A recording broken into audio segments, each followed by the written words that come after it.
স্বাগত নিউজ 24 সকাল 10টার সংবাদে আপনাদের সাথে আছি রাশেদ ইমাম। আসছে লকডাউনে আবারও পারিবারিক সহিংসতার ঘটনা বাড়তে পারে বলে আশঙ্কা করছেন সমাজবিজ্ঞানীরা, যার মধ্যে পারিবারিক কলহে খুন, অত্যাচার, নির্যাতন ইত্যাদি বেশি হতে পারে। এছাড়া বাড়তে পারে ইন্টারনেট ভিত্তিক অপরাধের পরিমাণও। এদিকে পুলিশ বলছে, করোনায় ঊর্ধ্বমুখী সংক্রমণে মানুষকে সচেতন করার পাশাপাশি অপরাধ দমনেও কাজ করবে তারা। পাড়া মহল্লায় থাকবে বিশেষ নজরদারি। নাইম আল জিকর প্রতিবেদন। করোনা সংক্রমণ রোধে গেল বছর ২৬ মার্চ দেশে সাধারণ ছুটি ঘোষণা করে সরকার। লকডাউনের প্রথম 2 মাসে অপরাধের হার কিছুটা কম থাকলেও দিন দিন তা বাড়তে থাকে। ঘটে ছিনতাই, চুরি, ধর্ষণ ও হত্যার মতো ঘটনা।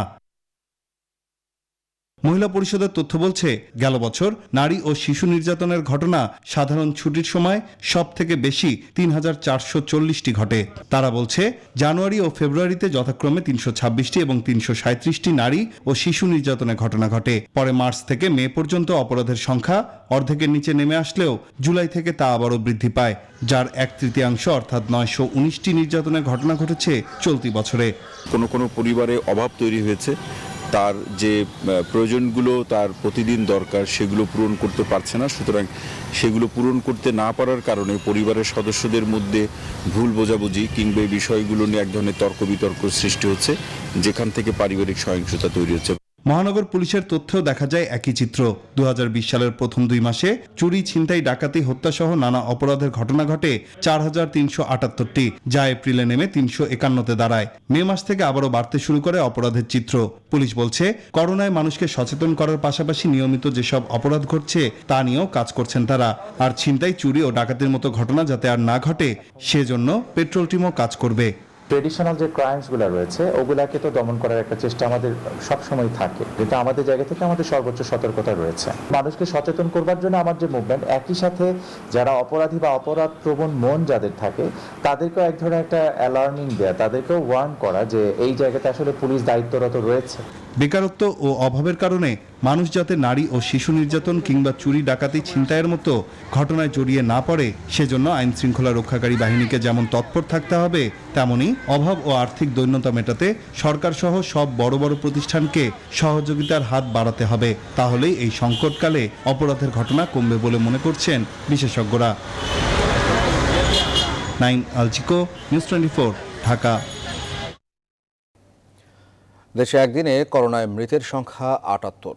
প্রতিদিনই বাড়ছে মৃত্যু, নতুন করে সংক্রমিতের সংখ্যাও কম নয়। এদিকে সর্বত্র স্বাস্থ্যবিধি মানতে বলা হলেও হাসপাতালগুলোতেই নেই স্বাস্থ্যবিধি। এমন অবস্থায় সাধারণ ওয়ার্ডগুলোতেও পাওয়া যাচ্ছে করোনা আক্রান্ত রোগী। এদিকে মুমূর্ষু রোগী ছাড়া হাসপাতালে ভর্তি না করার সিদ্ধান্তে চরম ভোগান্তিতে পড়েছেন সাধারণ রোগীরা। বিস্তারিত হাবিবুল ইসলাম হাবিবের রিপোর্টে। রোববার বেলা 11টা শহীদ সোহরাওয়ার্দী মেডিকেল কলেজে নিয়ে যাওয়া হয় ষাটোর্ধ্ব এই ব্যক্তিকে। এর আগেই জ্ঞান হারান তিনি। সময় যতই গড়ায় ততই রোগীর অবস্থা আশঙ্কাজনক হচ্ছে। এ অবস্থায় বেলা 2টা বাজলেও কোনো চিকিৎসাই শুরু হয়নি তার। রোগীর স্বজনরা জানান, একের পর এক টেস্ট করতেই কেটে গেছে 3 ঘন্টা, তবুও কোনো চিকিৎসকই দেখেননি তাকে। এমন অভিযোগ রয়েছে আরও। ইসলামিতে গেলাম, ওখান থেকে এখানে রেফার করলো, এখানে ডাক্তাররা এইটা সেটা, মানে ফর্মালিটির শেষ নাই, এই বন্ধ ওই বন্ধ, কিন্তু বলতেছে তার অবস্থা ভালো না। এখন তো মনে করলেন হইলো ওনারা আগে দেখবে যে উনি ভর্তির যোগ্য কিনা বা ভর্তি নিবে নাকি, সময় নষ্ট এইলো কথা। করোনা রোগীতে যখন হাসপাতালগুলো ঠাসা, তখন ঢাকা মেডিকেলের সাধারণ ওয়ার্ডে ঘুরে দেখা যায় রোগী কিংবা স্বজন বেশিরভাগই মানছেন না স্বাস্থ্যবিধি। এতে ঝুঁকিতে পড়ছে রোগীর জীবন। করোনা টেস্ট করলে অনেকেরই আসছে পজিটিভ। ঢাকা মেডিকেলের কয়েকটি সাধারণ ওয়ার্ড ঘুরে দেখা যায় এক রোগীর বেডে বসে আছেন কয়েকজন স্বজন। এতে রোগী ও স্বজন উভয়ই পড়ছেন সংক্রমণ ঝুঁকিতে। হাসপাতাল পরিচালক বলছেন, নিজে সচেতন না হলে আসলে কিছুই করার নেই। আমার এটা ঠিক, হাসপাতাল এবং হাসপাতালের বাইরে সবখানে স্বাস্থ্যবিধি উপেক্ষিত। কিভাবে অ্যাওয়ারনেস প্রোগ্রামগুলো করলে আরও ইফেক্টিভ হবে অ্যাওয়ারনেস, সেখানে কাজ করার সুযোগ রয়েছে। মেডিকেলের বাইরেও সাধারণ মানুষের মধ্যে নেই স্বাস্থ্যবিধির তোয়াক্কা। হাবিবুল ইসলাম হাবিব, নিউজ 24, ঢাকা। এখনও হাসপাতালে করোনা আক্রান্ত রোগী বাড়ছে। বেড, আইসিইউ ও অক্সিজেন সংকটের কারণে ভর্তি হতে পারছেন না অনেকেই। রাজধানীর কুর্মিটোলা হাসপাতালে এই মুহূর্তে আছেন সহকর্মী রিশাদ হাসান, যোগ দিচ্ছেন সরাসরি। রিশাদ, স্বাগত আপনাকে। রিশাদ, হাসপাতালে টিকা ও করোনা রোগীদের চিকিৎসা সেবা পরিস্থিতি আজকের দিনে কেমন দেখছেন? হাসপাতালের স্বাস্থ্যবিধি কতটা মানা হচ্ছে?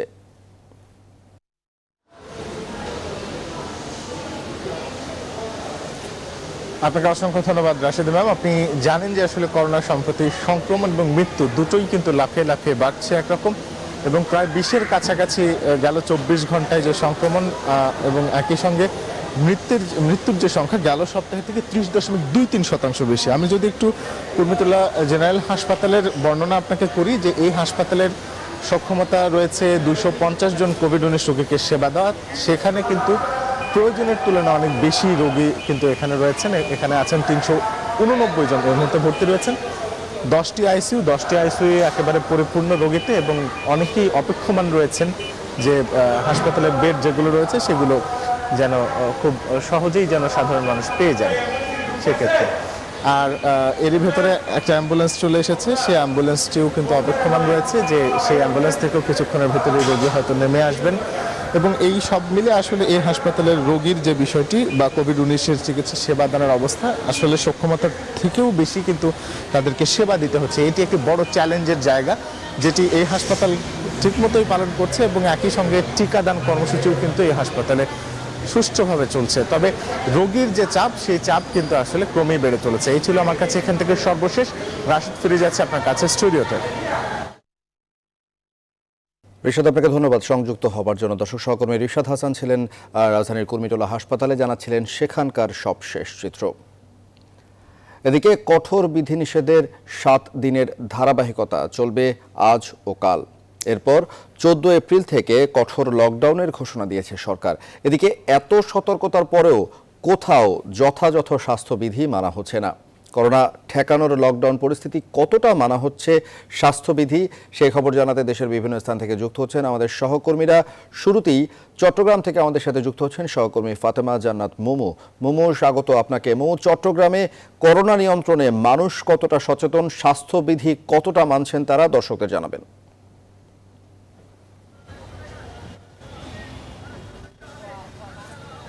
ধন্যবাদ রাশেদ। আমি আছি এখন চট্টগ্রামের নিউ মার্কেট এলাকায়। এখানে এসে যে চিত্রটি দেখতে পেয়েছি সেটি আপনাদেরকে ক্যামেরা চোখে দেখাতে চাই। এখানে এসে দেখছি মানুষ মোটেও স্বাস্থ্যবিধি মানছেন না। কারো মুখে মাস্ক আছে তো কারো মুখে নেই, এবং প্রশাসনের পক্ষ থেকে যে স্বাস্থ্যবিধি মানানোর কথা রয়েছে সেইগুলো তো এখনো পর্যন্ত সামনে মানুষকে দেখছি না।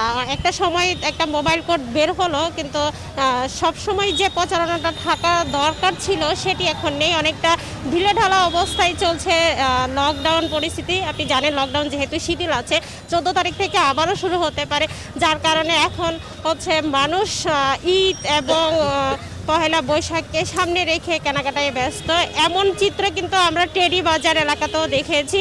একেবারে গাদাগাদি করে মানুষ ঘুরে ফিরে বেড়াচ্ছে এবং স্বাস্থ্যবিধি একেবারে মানছে না, যার কারণে চট্টগ্রামে দিন দিন করোনা আক্রান্ত সংখ্যা বৃদ্ধি পাচ্ছে, একই সাথে মৃত্যুর সংখ্যাও বৃদ্ধি পাচ্ছে। এবং আমরা দেখেছি হাসপাতালগুলোতে করোনা রোগীর এত পরিমাণ ভিড়, মানুষকে এখন চিকিৎসকরা এখনো হিমশিম খাচ্ছেন। এখন অনেকেই আছেন মাস্ক পরছেন, আবার মাস্ক এভাবে ঝুলিয়ে রেখেছেন। এই তো মাছ আছে তো, মাছ তো টানে দিছি এখন। মাস্ক টোটালি কেউ পরছে না। আপনি মাস্ক পরেননি কেন? হ্যাঁ, আমার মাছ আছে, আমি বলে পড়ি না। হ্যাঁ, মাছ আছে তো, মাছ যার জন্য পড়তেছে না।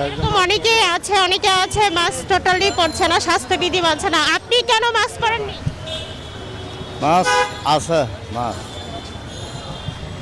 রাশেদ, ক্যামেরা চোখে নিশ্চয়ই আপনি দেখতে পাচ্ছেন মানুষকে আসলে মাস্ক পরানো যাচ্ছে না, একই সাথে মানছেন না স্বাস্থ্যবিধিও। প্রশাসন যতই নজরদারি বাড়াচ্ছে কিন্তু মানুষ তা তোয়াক্কা করছে না। করোনা সংক্রমণ যদি প্রতিরোধ করতে হয় তাহলে মাস্ক অবশ্যই পরতে হবে বলছেন চিকিৎসকরা। তাই মাস্ক পরার জন্য মানুষকে বাধ্য করার জন্য তাগিদ দিয়েছেন তারা। তো চট্টগ্রাম থেকে এই ছিল আমার কাছে সর্বশেষ তথ্য। ফিরে যাচ্ছি স্টুডিওতে। রাশেদ। ফাতেমা জান্নাত মোমো, আপনাকে ধন্যবাদ সংযুক্ত হওয়ার জন্য। দর্শক, আমাদের আরেক সহকর্মী আরেফিন শাকিল রয়েছেন রাজধানীতে, যুক্ত হচ্ছেন সরাসরি। শাকিল, স্বাগত আপনাকে। শাকিল, এই মুহূর্তে রাজধানীতে আছেন আপনি। রাজধানীর গণপরিবহনের নির্দেশনা কতটা মানা হচ্ছে, মানুষ আদৌ রাজধানীতে স্বাস্থ্যবিধি মানছে কিনা, দর্শকদের জানাবেন।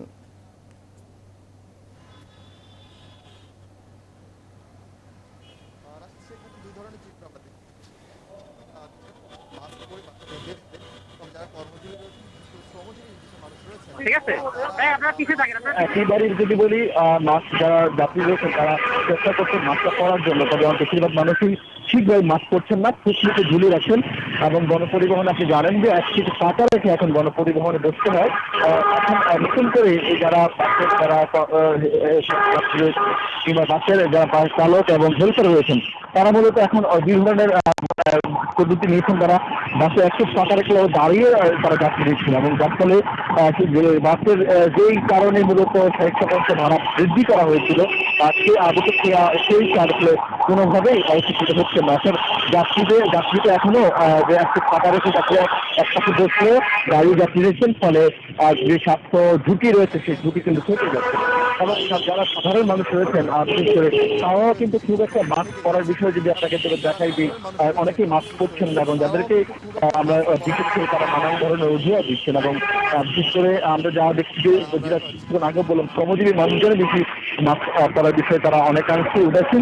আমরা কয়েকজনের সঙ্গে কিছু আগে কথা বলছি, এখন সরকার একই রকম চিত্র দেখেছে। এবং বেশিরভাগ মানুষ বলছেন যে এই সামনে যে নতুন করে সাধারণ ছুটি ঘোষণা করা হচ্ছে, সেই ঘোষণা বা সেই ছুটি তখনই আসলে বাস্তবায়ন হবে যে উদ্দেশ্যে ছুটি দেওয়া হচ্ছে। যদি সব মানুষ একসঙ্গে স্বাস্থ্যবিধি মানেন, সেক্ষেত্রে হয়তো করোনা সংক্রমণ অনেকাংশে কমে যাবে।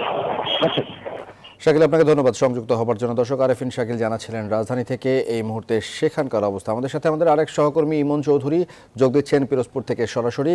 ইমন, স্বাগত আপনাকে। ইমন, পিরোজপুরের মানুষ স্বাস্থ্যবিধি কতটা মেনে চলছেন এবং করোনা নিয়ন্ত্রণে আসলে সেখানে কি কি ধরনের পদক্ষেপ নেওয়া হয়েছে, বিস্তারিত জানাবেন।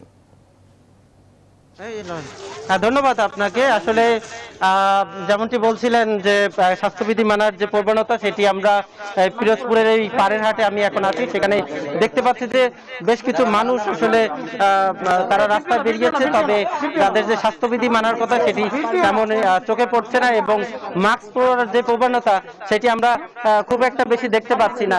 আপনারা দেখতেই পাচ্ছেন আমার পিছে অনেক লোকজন। আচ্ছা, আপনার সাথে একটু কথা বলি। আপনারা এই যে মাস্ক না পরে বাসা থেকে বের হয়েছেন কেন? ভুলে বাসা আনতে পারি নাই। ভুলে বাসা থেকে আনতে পারেন নাই? আসলে মাস্ক পরা উচিত 100 বার, একান্তই মাস্ক পরা দরকার, কিন্তু ভুলে আমার ভুল হয়েছে। আচ্ছা, আমরা দেখতে পাচ্ছি বাজারের ভিতরে বেশ কিছু সামাজিক সংগঠন, তারা হচ্ছে মানুষকে সচেতন করতে বাজারে এসেছে এবং তারা মাস্ক বিতরণ করছে। ভাই, আপনার কাছে একটু জানতে চাই, আসলে আপনারা এই যে উদ্যোগটা নিয়েছেন, মানুষের মধ্যে মাস্ক পরার প্রবণতা কতটুকু? আসলে মানুষের মধ্যে মাস্ক পরার প্রবণতা বলতে গেলে নাই, বলতে গেলে চলে। মানুষ মাস্ক পরতে চায় না। যদি কাউকে জিজ্ঞেস মাস্ক নিয়ে আসেন না কেন, তাহলে কিন্তু সে বলতেছে যে মাস্ক নিয়ে আসবো কিভাবে, মাস্ক আনতে ভুলে গেছি বা মাস্ক আনি না, মাস্ক পরলে গরম লাগে। কিন্তু মানুষ সচেতন যতই করতে চায়, মানুষ সচেতন হতে চায় না। আসলে বুঝতে পারি, কিন্তু প্রত্যেকটা মানুষকে সচেতন হওয়া উচিত আমি মনে করি। ধন্যবাদ আপনাকে। আমরা একটু আসলে আপনার সাথে একটু কথা বলতে চাই। এই যে মাস্ক ছাড়া কেন বের হয়েছেন? মাস্ক ছাড়া কেন বের হয়েছেন? আপনি জানেন তো যে করোনা মহামারী চলতে আছে, মাস্ক ছাড়া কেন বের হয়েছেন? আচ্ছা, তো এই যে দর্শক, এই ছিল আমার কাছে সর্বশেষ। ফিরছি স্টুডিওতে। ইমন, আপনাকে ধন্যবাদ সংযুক্ত হবার জন্য। দর্শক, আমাদের সহকর্মী ইমন চৌধুরী জানাচ্ছিলেন পিরোজপুর থেকে সেখানকার অবস্থা। ইসলামী সহযোগিতা সংস্থা ওআইসিকে আরও শক্তিশালী করতে ভূমিকা রাখতে পারে উন্নয়নশীল দেশগুলোর জোট D8, এমন অভিমত সাবেক পররাষ্ট্র প্রতিমন্ত্রী আবুল হাসান চৌধুরীর। তার মতে, প্রধানমন্ত্রী শেখ হাসিনা সংস্থাটির সভাপতি নির্বাচিত হওয়ায় এবার মুসলিম বিশ্বের কাছে রোহিঙ্গা ইস্যুটি আরও বেশি প্রাধান্য পাবে। বিস্তারিত জানাচ্ছেন লাকপিনা জাসমিন সোমা। আগামী 2 বছরের জন্য উন্নয়নশীল দেশগুলোর জোট D8 এর সভাপতির দায়িত্ব নিয়েছে বাংলাদেশ। গেল বৃহস্পতিবার ভার্চুয়াল প্ল্যাটফর্মে 10ম শীর্ষ সম্মেলনে প্রধানমন্ত্রী শেখ হাসিনার কাছে সভাপতির দায়িত্ব হস্তান্তর করেন বিদায়ী সভাপতি তুরস্কের প্রেসিডেন্ট রিসেপ তাইপ এরদোয়ান। উন্নয়নশীল দেশগুলোর মধ্যে পারস্পরিক সহযোগিতা বৃদ্ধির পাশাপাশি মুসলিম বিশ্বের সংস্থা ওআইসিকে আরও শক্তিশালী করতে পারে D8, অভিমত সাবেক পররাষ্ট্র প্রতিমন্ত্রী আবুল হাসান চৌধুরীর। মাননীয় প্রধানমন্ত্রী শেখ হাসিনা D8 সৃষ্টি হবার আগে যে আলোচনা, সেখানেও তিনি ইস্তানবুলে উপস্থিত ছিলেন। ওআইসির অন্তর্ভুক্ত 8টা সবচেয়ে সংখ্যাগরিষ্ঠ দিন নিয়ে D8 আপনার 100-কে এসেছে। এটা ওআইসি কে আরো সচল এবং শক্তিশালী করার জন্য D8 আমাদের প্রতিষ্ঠিত হয়েছে। আগামী 2 বছর সভাপতির দায়িত্ব পালনের মাধ্যমে বিশ্ব সম্প্রদায়ের কাছে নিজেদের অর্জনের পাশাপাশি রোহিঙ্গা ইস্যুটি তুলে ধরা সম্ভব হবে বলে মনে করছেন সাবেক এই পররাষ্ট্র প্রতিমন্ত্রী। আমরা আনন্দিত হয়েছি যে বাংলার নেত্রী মাননীয় প্রধানমন্ত্রী শেখ হাসিনা আমাদের যে এখন সবচেয়ে বিরাট সমস্যা, বিরাট মাথা ব্যথা রোহিঙ্গা সমস্যাটাকে তুলে ধরেছেন। মনে রাখতে হবে ডিএটে ইন্দোনেশিয়া, মালয়েশিয়া অত্যন্ত গুরুত্বপূর্ণ দেশ। তাছাড়াও তিনি শিক্ষার দিকে মনোনিবেশ করেছেন। তিনি সিএকো যে একটা ভূমিকা থাকে অনলাইন ইউনিভার্সিটি প্রতিষ্ঠার ব্যাপারে, সেটার ব্যাপারে ইঙ্গিত করেছেন। তো একেবারে প্রস্তাবের মাধ্যমে সম্প্রতি সুবর্ণ জয়ন্তীর অনুষ্ঠানে বাংলাদেশ ও প্রধানমন্ত্রী শেখ হাসিনা আন্তর্জাতিক অঙ্গনে বিশেষ স্বীকৃতি পেয়েছে বলেও অভিমত ব্যক্ত করেন আবুল হাসান চৌধুরী। 5 জন সরকার প্রধান, রাষ্ট্রপ্রধান এসেছেন 170টা দেশের থেকে। আমরা অভিনন্দন পেয়েছি। লাকমিনা জেসমিন সোমা, নিউজ 24, ঢাকা। এবারে বাংলাদেশ দলের শ্রীলঙ্কা সফর প্রসঙ্গ। শ্রীলঙ্কার বিপক্ষে 2 ম্যাচের টেস্ট সিরিজ খেলতে বাংলাদেশ বিমানের বিশেষ ফ্লাইটে আজ দুপুরে দেশ ছাড়বে জাতীয় ক্রিকেট দল। এ বিষয়ে বিস্তারিত জানাতে হযরত শাহজালাল আন্তর্জাতিক বিমানবন্দর থেকে যুক্ত হচ্ছেন আমাদের সহকর্মী পার্থ বণিক। পার্থ, স্বাগত আপনাকে। পার্থ, ক্রিকেটাররা কখন কলম্বোর উদ্দেশ্যে ঢাকা ছাড়বেন এবং এই মুহূর্তে আসলে সেখানে আপনারা কি দেখছেন দর্শকদের জানাবেন।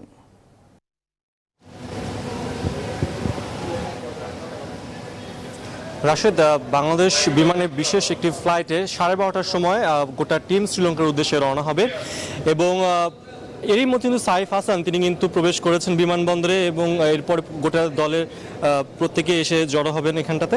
এবং যেটা আপনারা জানেন যে বাংলাদেশ দল কিন্তু কলম্বোতে প্রথমে যে উঠবে, কলম্বোতে তারা সেখানে 3 দিনের কোয়ারেন্টিনে থাকবে এবং প্রথম টেস্টের আগে বাংলাদেশের যে অ্যাক্টিভিটিস সেটাকে 4টা ভাগে ভাগ করা হয়েছে। 12 থেকে 14 তারিখ পর্যন্ত তারা কোয়ারেন্টাইনে থাকবে, 15-16 তারা কোয়ারেন্টাইনের সময় যে ট্রেনিংটা হয় সেটা করবে এবং 17-18তে আমরা দেখতে পাচ্ছি যে বাংলাদেশ দলের মধ্যে একটা ওয়ার্ম আপ হবে এবং এরপরে হচ্ছে প্র্যাকটিস ম্যাচ আছে বাংলাদেশে নিজেদের মধ্যে ইন্টার স্কোয়াড। কারণ আপনি জানেন যে শ্রীলঙ্কা থেকে কিন্তু কোনো প্লেয়াররা বা তাদের কোনো বয় তারা কিন্তু বাংলাদেশের এই প্র্যাকটিসের সময় সাথে থাকবে না। তো এর জন্য 21 সদস্যের বড় একটি বহর নিয়ে কিন্তু গোটা দল এখন শ্রীলঙ্কার উদ্দেশ্যে রওনা হবে। 21 তারিখ প্রথম টেস্ট এবং পরবর্তী টেস্ট 29 তারিখ। তো বলা যেতে পারে যে 23 দিনের একটা লম্বা সফরে বাংলাদেশ যাচ্ছে। টেস্ট চ্যাম্পিয়নশিপের অন্তর্গত শেষ 2টো ম্যাচ রয়েছে বাংলাদেশের শ্রীলঙ্কার বিপক্ষে এবং শ্রীলঙ্কার বিপক্ষে বাংলাদেশের কিন্তু টেস্ট পরিসংখ্যান খুব একটা সুখকর নয়। তো সেই ক্ষেত্রে আসলে এই একটা ভালো সুযোগ এসেছে টাইগারদের সামনে যে বাংলাদেশের যে ধারাবাহিক ব্যর্থতার মধ্যে দিয়ে যাচ্ছে সেটা কাটিয়ে উঠতে। তো হযরত শাহজালাল আন্তর্জাতিক বিমানবন্দর থেকে এই ছিল আমার কাছে সবশেষ খবরাখবর। রাশেদ, পার্থ, আপনাকে ধন্যবাদ সংযুক্ত হওয়ার জন্য। দর্শক, আমাদের সহকর্মী পার্থ বণিক চট্টগ্রাম আমাদেরকে জানাচ্ছিলেন হযরত শাহজালাল আন্তর্জাতিক বিমানবন্দর থেকে সেখানকার সবশেষ অবস্থা। সকালের সংবাদের সময় হলো বিরতির, আরও সংবাদ নিয়ে ফিরছি, সঙ্গে থাকুন।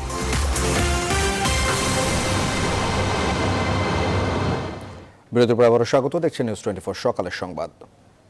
আজ শেষ হচ্ছে প্রাণের বইমেলা। প্রতি বছর ক্রেতা বিক্রেতায় পরিপূর্ণ থাকলেও করোনাকালের মেলা প্রাঙ্গণে ততটা ভিড় জমেনি পাঠক ক্রেতার।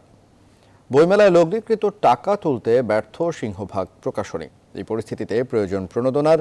এমন বাস্তবতায় রাষ্ট্রের পাশাপাশি বিভিন্ন আর্থিক প্রতিষ্ঠানকে এগিয়ে আসার আহ্বান জানান প্রকাশকরা।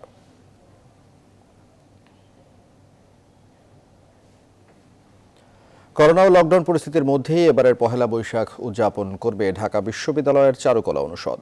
ওই দিন কঠোর স্বাস্থ্যবিধি মেনে 100 জনের প্রতীকী শোভাযাত্রা বের করা হবে। শোভাযাত্রাটি ঢাকা বিশ্ববিদ্যালয়ের প্রাঙ্গণেই সীমাবদ্ধ থাকবে, যেখানে স্বাস্থ্যবিধি মেনে সর্বোচ্চ 100 জন নিমন্ত্রিত ব্যক্তি উপস্থিত থাকবেন। বিস্তারিত জানাচ্ছেন ফাতেমা কাউসার।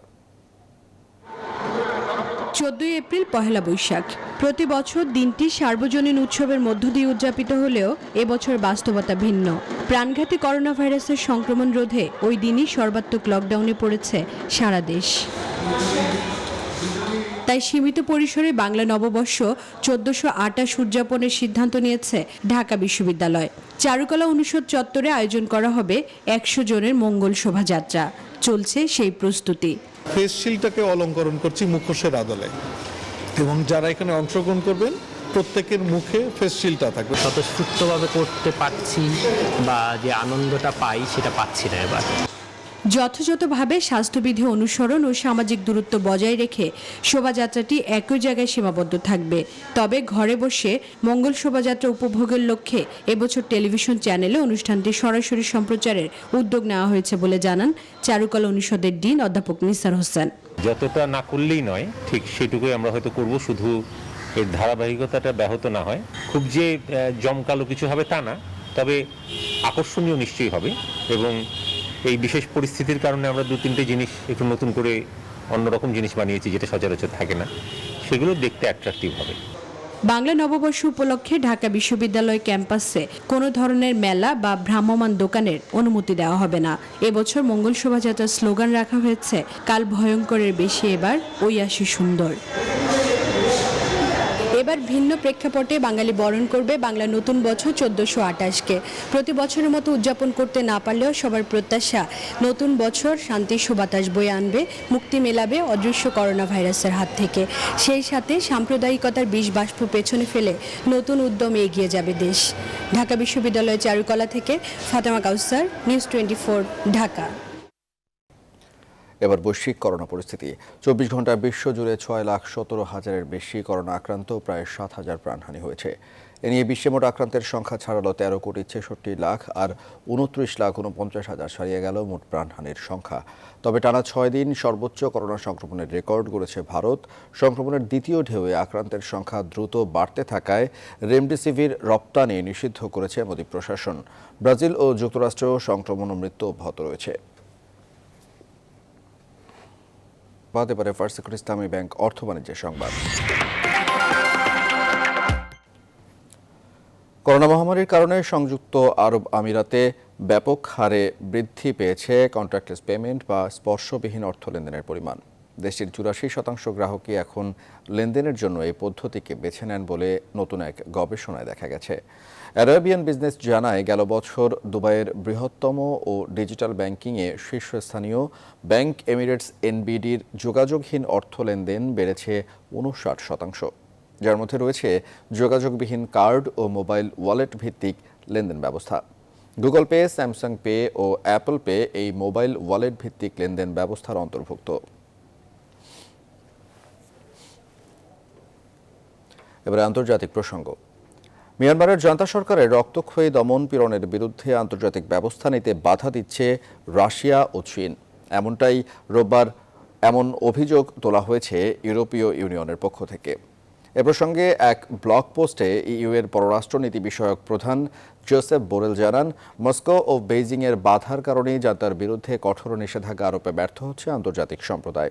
সামরিক জান্তার বিরুদ্ধে জাতিসংঘের নিরাপত্তা পরিষদের অস্ত্র নিষেধাজ্ঞা আরোপের উদ্যোগ পুতিন ও জিনপিং প্রশাসন আটকে দিয়েছে বলেও অভিযোগ তোলেন বোরেল। দেশটিতে সামরিক অভ্যুত্থানের বিরুদ্ধে অব্যাহত রয়েছে বিক্ষোভ।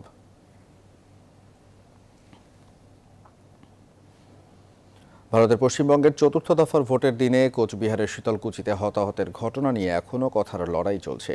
পশ্চিমবঙ্গের মুখ্যমন্ত্রী মমতা বন্দ্যোপাধ্যায়ের উস্কানিতে শীতলকুচিতে নিহতের ঘটনা ঘটেছে বলে দাবি করেছেন কেন্দ্রীয় স্বরাষ্ট্রমন্ত্রী অমিত শাহ। তিনি বলেন, মৃত্যু নিয়ে রাজনীতি শুরু করেছেন মমতা। কেন্দ্রীয় বাহিনীকে ঘেরাও করার উস্কানি দেওয়া সহ হতাহতের ঘটনায় রাজ্যবাসীর কাছে তৃণমূল নেত্রীর ক্ষমা চাইতে হবে বলেও মন্তব্য করেন তিনি। এদিকে শীতলকুচির ঘটনাকে গণহত্যার সঙ্গে তুলনা করেছেন মমতা। 5ম দফার ভোট সামনে রেখে নির্বাচনী জনসভায় এই গণহত্যার জন্য বিজেপির দিকেই আঙুল তোলেন তিনি। 5 ম্যাচ সিরিজের 5ম ওয়ানডেতে দক্ষিণ আফ্রিকা নারী ইমার্জিং দলকে 110 রানের বড় ব্যবধানে হারিয়েছে বাংলাদেশ নারী ইমার্জিং দল। টাইগার্সদের দেয়া 237 রানের লক্ষ্য তারা করতে নেমে 126 রানেই গুটিয়ে গেছে প্রোটিয়া নারীরা। এদিকে 13 এপ্রিল অনুষ্ঠেয় শেষ ম্যাচ না খেলেই আজ বাংলাদেশ ছাড়ছে দক্ষিণ আফ্রিকার মেয়েরা। কারণ 14 এপ্রিল থেকে শুরু হওয়া 7 দিনের লকডাউনে অভ্যন্তরীণ ফ্লাইটের পাশাপাশি বন্ধ থাকবে আন্তর্জাতিক ফ্লাইটও। রবিবার রাতে এক সংবাদ বিজ্ঞপ্তির মাধ্যমে বিসিবি নিশ্চিত করেছে বিষয়টি।